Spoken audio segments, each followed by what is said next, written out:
આજની મળેલી સ્ટેન્ડિંગ કમિટીની અંદર કેવાયસી માટે વિગતવાર ચર્ચા કરવામાં આવી છે. આરોગ્ય ભવન ખાતે રોજની 800 થી 1000 અરજીઓ. તદુપરાંત આપણે વાત કરીએ કે દરેક અર્બન હેલ્થ સેન્ટર પર કેવાયસી માટેની સુવિધા ઊભી કરવામાં આવી છે. 72 જેટલા અર્બન હેલ્થ સેન્ટર પર આ સુવિધા ઉપલબ્ધ છે. એટલે નગરજનો પોતાના વોર્ડની અંદર આવેલા અર્બન હેલ્થ સેન્ટર પર જઈ કેવાયસીનો સુધારો કરાવી શકશે. કેવાયસી અંતર્ગત ઘણા લોકોને હેરાન થવું પડતું હતું. ફરિયાદ અમને મળી હતી કે ભાઈ કોઈ એક વ્યક્તિનું નામ હોય, પાછળ ભાઈ, લાલ અથવા તો સિંહ શબ્દ જોડાયેલો હોય તો એને જ્યારે આ જોડાવા વખતે કેટલીક જગ્યાએથી ફરિયાદ મળી કે એફિડેવિટ માંગવામાં આવતી હતી. તો આજે એની પણ ચર્ચા કરવામાં આવી છે.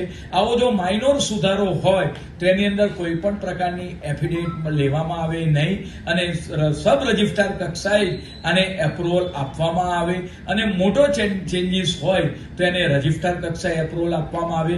તદુપરાંત જે રીતે ઘણા સેન્ટરો ઉપર લાઈનો લાગે છે એને આધારે આજે સ્ટેન્ડિંગ કમિટીની અંદર આની અંદર સ્ટાફની પણ વધારો કરવામાં આવે.